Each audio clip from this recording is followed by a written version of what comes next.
कैसे एक दान के प्रभाव से राजा बलि ने सुदल का लोक प्राप्त किया और उसके पश्चात जब नई सृष्टि बनेगी तो उसको उनको इंद्र का पद दिया जाएगा। ये भगवान के नाम का प्रभाव है। तो एक बार भगवान नाम का स्मरण क्या कहना है?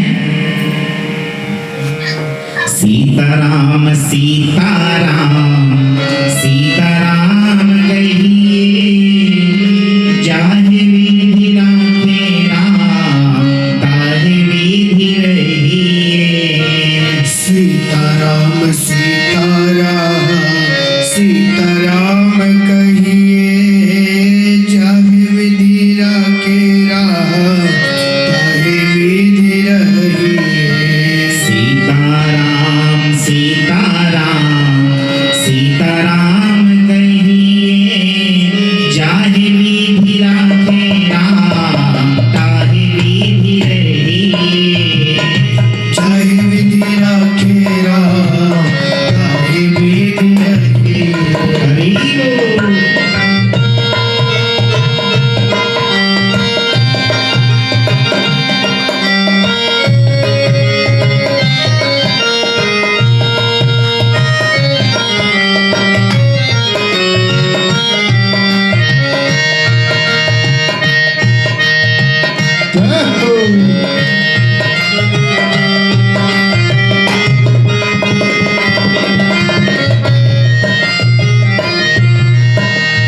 मुख में हो राम नाम, राम सेवा हाथ में।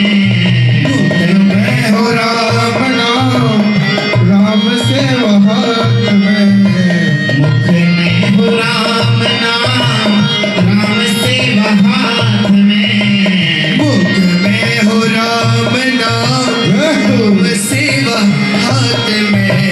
तू अकेला नहीं प्यारे, राम तेरे साथ में।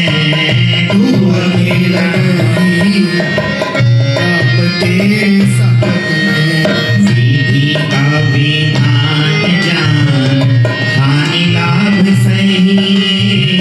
विधि का विधान जान, हानि लाभ सहिए। जाहि विधि राखे राम ताहि विधि रहिए। जाहि विधि राखे राम ताहि विधि रहिए। सीताराम सीताराम सीताराम कहिए, जाहि विधि राखे राम जय जय। ताहि विधि रहिए। जाहि विधि राखे राम ताहि विधि हरि रहिए। बोल।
में वास है। धन्यवाद निर्भवार राम राम कहिए। धन्यवाद निर्भवार राम राम कहिए। चाहे विधि राखे राम चाहे विधि रहिए। चाहे विधि राखे राम चाहे विधि रहिए। सीताराम सीताराम सीताराम कहिए। चाहे विधि राखे राम चाहे विधि रहिए। चाहे विधि राखे राम चाहे विधि रहिए।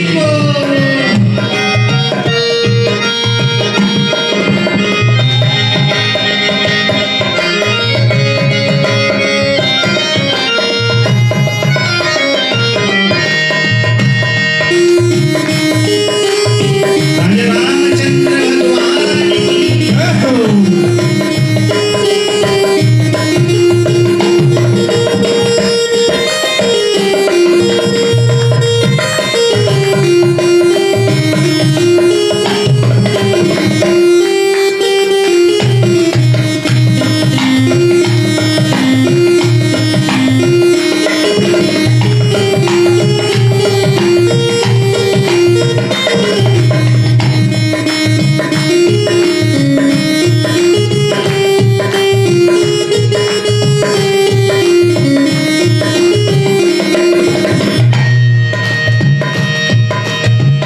आशा एक राम जी से दूजी आशा छोड़ दे।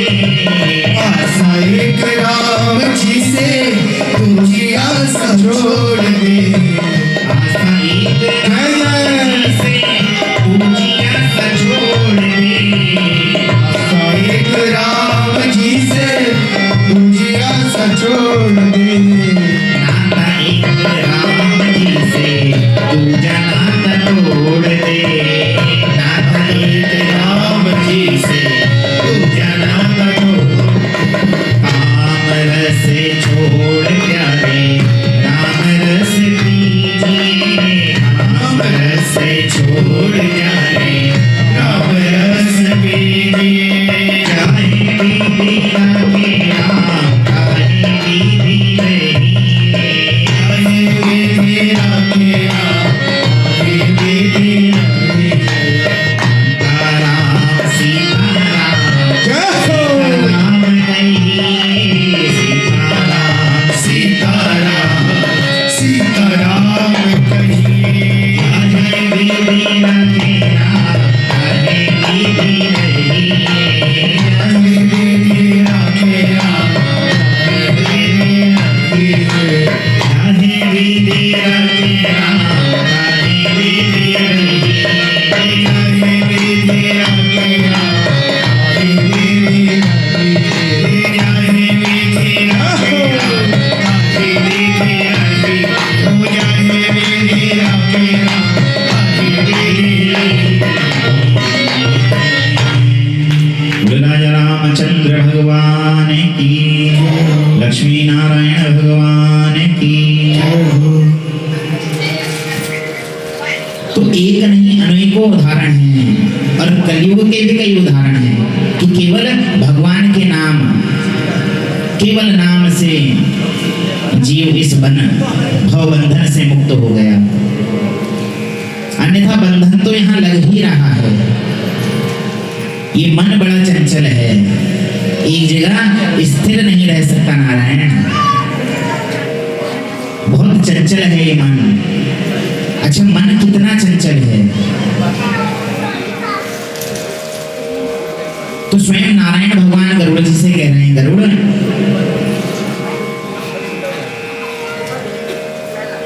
ध्वनि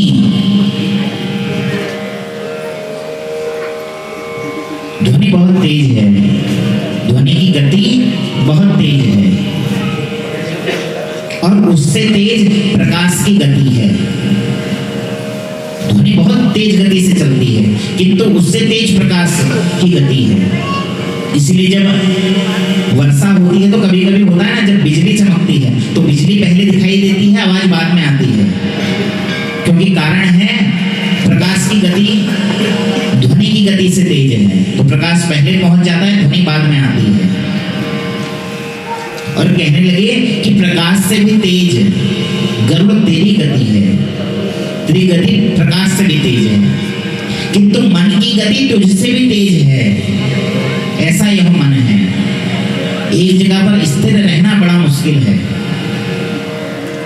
तो कैसे होगा स्थिर? इस चंचल मन को कैसे साधा जाए? उसके लिए आवश्यक है सत्संग, अच्छे लोगों का संग किया जाए, साधुओं का संग हो, संतों का संग हो। क्योंकि कहा है नारायण, जैसा करोगे संग वैसा चढ़ेगा रंग, जैसा खाओगे अन्न वैसा बनेगा मन, जैसा पियोगे पानी वैसी होगी वाणी। तो इसीलिए इन चीजों की शुद्धि बताई गई है। आहार शुद्धि, विचार शुद्धि, व्यवहार शुद्धि, ये शुद्धियां आवश्यक हैं। आचार विचार व्यवहार सब आवश्यक है।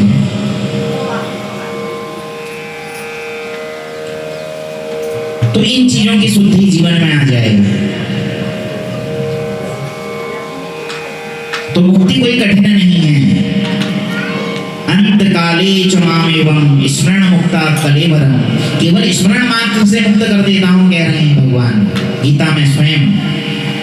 अंत काले च मामेवं स्मरण मुक्ता कलेवरम, किंतु अंत समय में मुख से नाम नहीं आता। जन्म जन्म मुनि जतन कराही, अंत समय हरि आवत नाही। अंत समय में मुख से भगवान का नाम नहीं निकलता, क्योंकि उस समय यह माया इतनी प्रबल रहती है।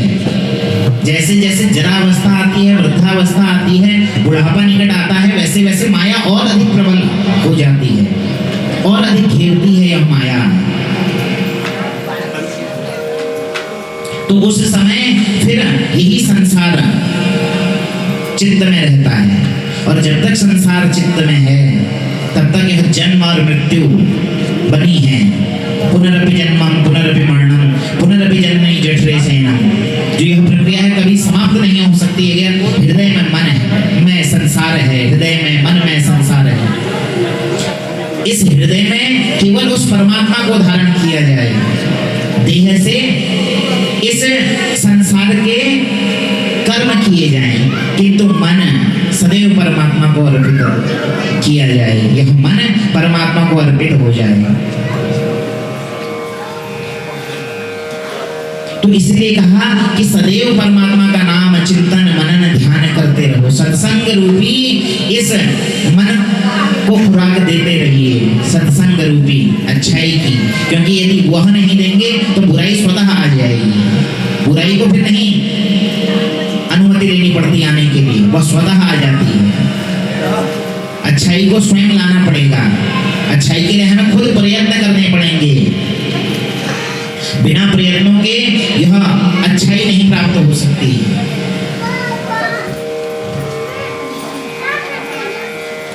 उदाहरण के द्वारा समझाऊं कि कैसे अच्छाई और बुराई। अच्छा, दूध देने वाले को क्या करना पड़ता है?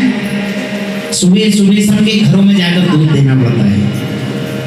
जो दूध देने जाते हैं ऐसे ही तो करते हैं, प्रत्येक घर में जाकर दूध देते हैं। श्री राधे। किंतु मदिरा वाले को कहीं जाना पड़ता है, मदिरालय में वैसे ही भीड़ हो जाती है, उसको कहीं जाने की आवश्यकता नहीं। किंतु दूध देने वाले को हर घर में जाकर दूध देना पड़ता है। तो ऐसे ही अच्छाई भी है। अच्छाई के लिए प्रयत्न करना पड़ेगा। यदि जीवन में अच्छी बातें उतारनी है तो उसके लिए प्रयत्न करना पड़ेगा। बुराई के लिए कोई प्रयत्न नहीं करना पड़ता, स्वतः उत्पन्न हो जाती है। खेत में आप कुछ मत बोइए, झाड़ियां स्वतः उत्पन्न हो जाएंगी। किंतु यदि फसल चाहिए, कुछ अच्छी वस्तु चाहिए, तो उसके लिए मेहनत करनी पड़ेगी। खेत को गोड़ना भी पड़ेगा, उसमें बीज भी डालना पड़ेगा, खाद भी डालनी पड़ेगी, पानी भी देना पड़ेगा। समय समय पर देखना भी पड़ेगा कि कोई घास फूस ना उत्पन्न हो जाए, उसको भी निकालना पड़ेगा, तब जाकर फसल मिल सकती है। तो ऐसे ही अच्छे विचार हैं, समय समय पर सत्संग आवश्यक है, समय समय पर भगवान की कथाएं आवश्यक हैं। कथा के प्रति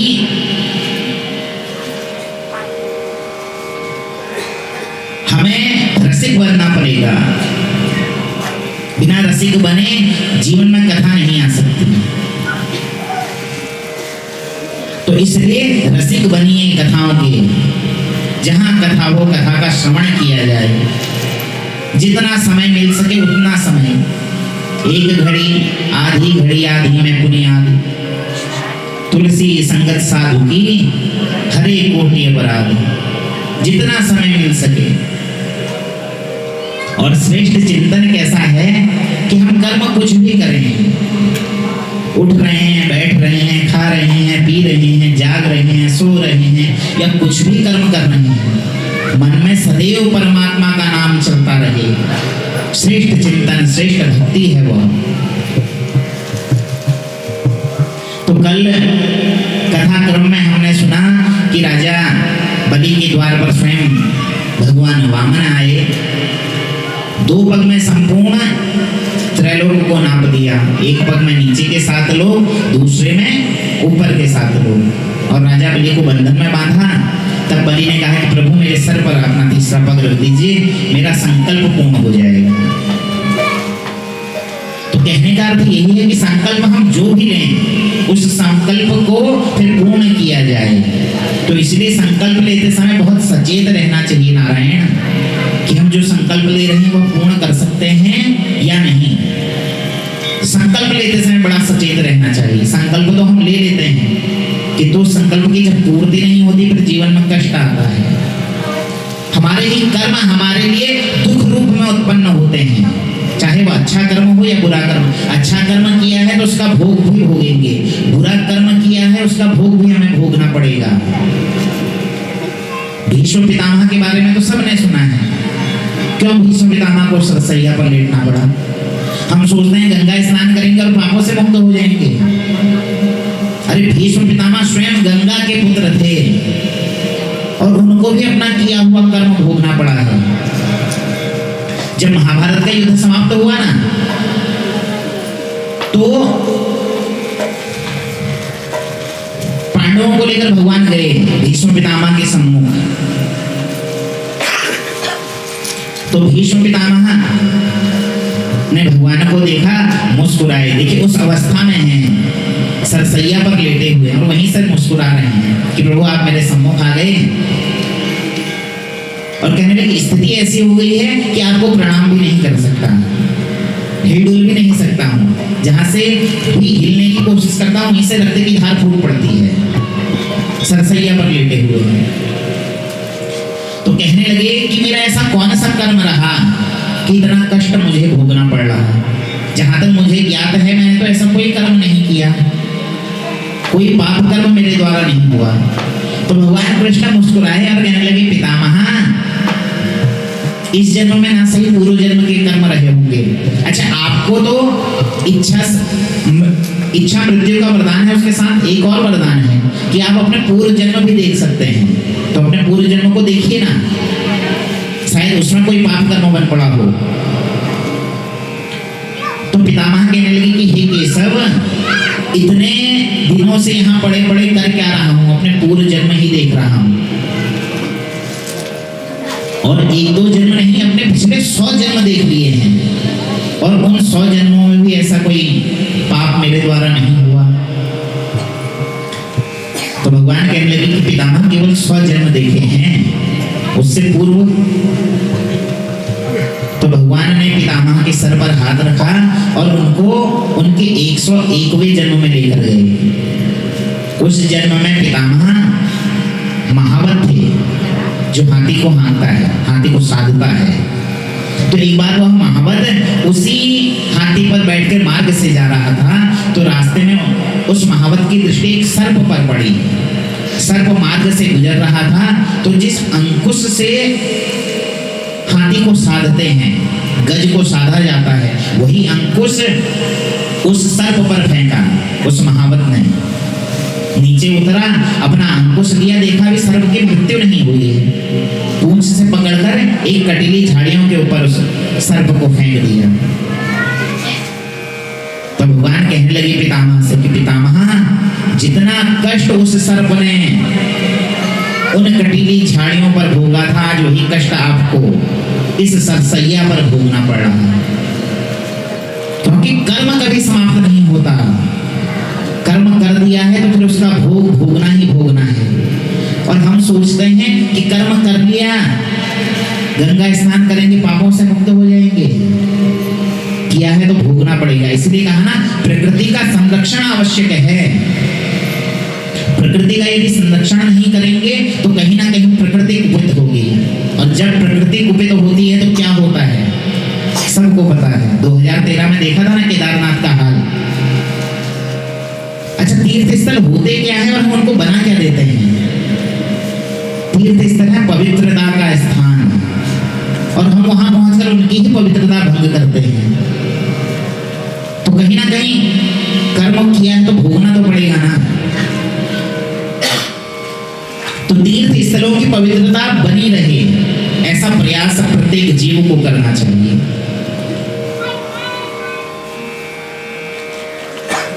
प्रकृति की रक्षा की जाए, वनों को बचाया जाए, जीव जंतुओं को बचाया जाए, अपने धार्मिक स्थलों को बचाया जाए। क्योंकि अभी नहीं जागे तो फिर आने वाला समय और भयानक होने वाला है। हम कह रहे हैं समय खराब है, समय खराब है, तो आने वाला समय तो और विकट है। अभी तो कलयुग बहुत छोटा है, जैसा पहले भी बतलाया कि 4,32,000 आयु है कलयुग की, और अभी तो केवल मुश्किल से 5200 वर्ष बीते हैं। तो आने वाला समय तो और विकट है, तो इनकी रक्षा करनी पड़ेगी हम सबको। अपने स्थलों को बचाइए, नदी नालों को बचाइए, गाढ़ गहरों को बचाइए। धीरे धीरे स्रोत सब सूख रहे हैं पहाड़ों के भी, तो उनकी रक्षा कीजिए। जल नहीं होगा तो क्या कर लेंगे? जल है तभी कल है।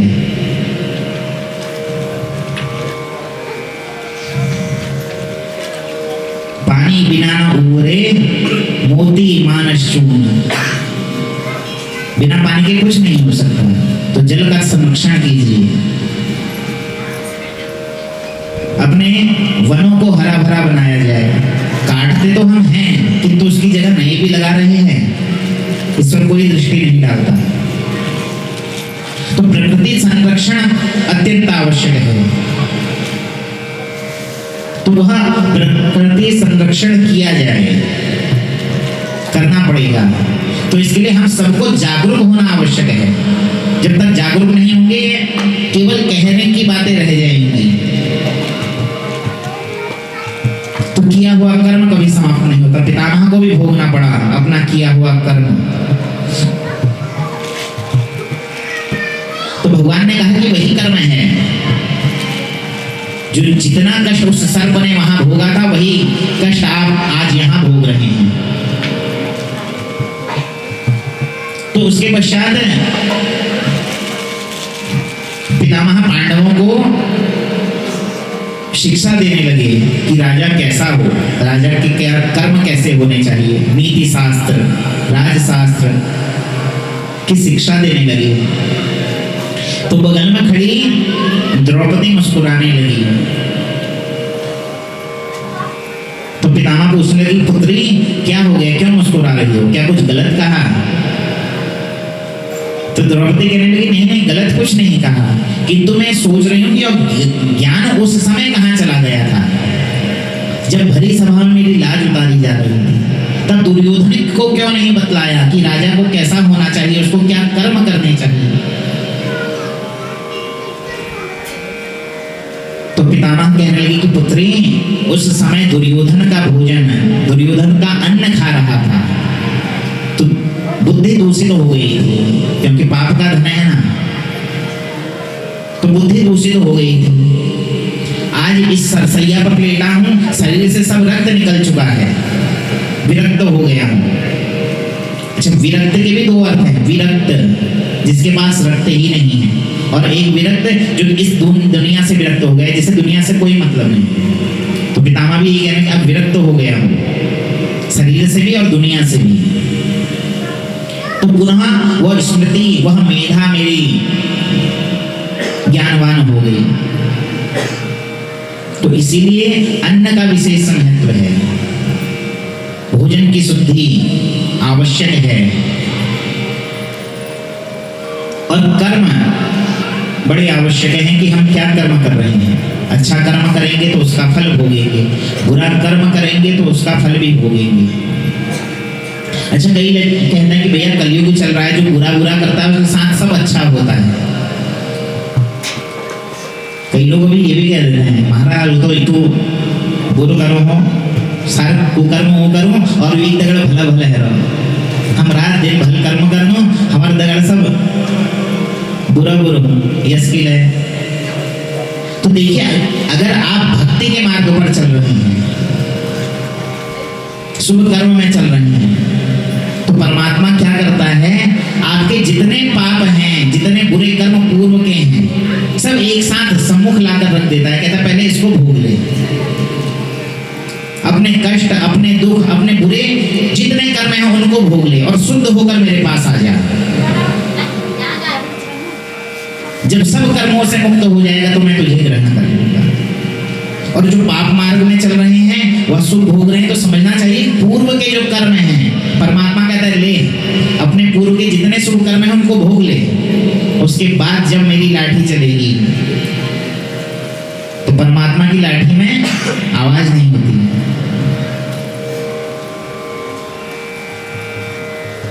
बार बार परीक्षा लेता है परमात्मा भी। अच्छा, भक्तों की ही परीक्षा ली जाती है, हाँ, पापी व्यक्ति की परीक्षा परमात्मा भी नहीं लेता। अच्छा, क्यों ली जाती है? आपका कोई संबंधी हो, रिश्तेदार हो, आपके वहां स्वर्ण रख के जाए, ये मेरा सोने का सामान है, कुछ समय के लिए रख ले, बाद में जब आऊंगा तो लेके चले जाऊंगा, रख के जाए तो क्या करेंगे आप लोग? सबसे पहले सुनार के वहां जाएंगे ना, भैया चेक तो कर लो असली है नहीं है, कल के दिन वापस करा, उसने कहते तूने बदल दिया, ये तो नकली दे दिया। तो सबसे पहले उसकी परीक्षा ली जाएगी कि वास्तव में स्वर्ण है या नहीं। और स्वर्ण की परीक्षा कैसे ली जाती है? सबसे पहले तो घिसा जाता है, घिस कर देखा जाता है कि स्वर्ण है या नहीं, पीटा जाता है और आग में भी तपाया जाता है। आग से तप के निकल जाए तो तब समझा जाता है वास्तव में स्वर्ण है। तो ऐसे ही भक्तों की परीक्षा भी बार बार परमात्मा लेता है कि वास्तव में भक्त है या केवल भक्त होने का आडंबर कर रहा है। कई बार होता है ना कि जब तक सब अच्छा चल रहा था, हाँ सब भगवान कृपाल है, रहो सब भगवान कृपा छू। और जैसे ही जीवन में कोई दुख आए, संकट आए, कष्ट आए, अरे भगवान भगवान के नहीं हो, अगर भगवान हो तो हम कोई दुख नहीं, तो ये स्थिति हो जाती है। परमात्मा परीक्षा लेता है कि केवल आडंबर कर रहा है या वास्तव में भक्त है। आप किसी भी भक्त का चरित्र उठाकर देख लीजिए, कोई सुखी नहीं, सबके जीवन में कष्ट आ रहे। मीराबाई को देखिए, सुखी रही कभी, जीवन पर्यंत दुख ही दुख तो भोगा है। सुदामा जी का चरित्र देख लीजिए, जीवन पर्यंत कष्ट ही कष्ट आए, दुख ही दुख आया। कबीरदास जी देख लीजिए, रैदास जी देख लीजिए, अन्य जितने भक्त हुए, भक्तों के चरित्र को उठाकर आप देख लीजिए, सबने कष्ट भोगा है, किंतु अंत में भगवत प्राप्ति भी उनको ही हुई है। तो जीवन में कष्ट आए ना तो उससे डरना नहीं चाहिए। सुख और दुख हैं,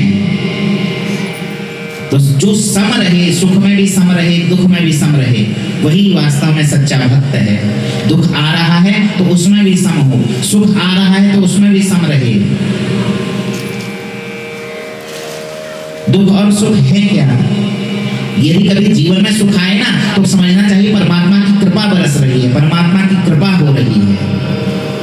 कभी भी सुख आए तो उसको परमात्मा की कृपा मानिए, और जब जीवन में दुख आए तो उसे भी परमात्मा की इच्छा मानिए कि हाँ उसकी इच्छा होगी कि हमें दुख भोगना पड़ रहा है। सुख और दुख आएंगे जीवन में, सुख भी भोगना पड़ेगा, दुख भी भोगना पड़ेगा।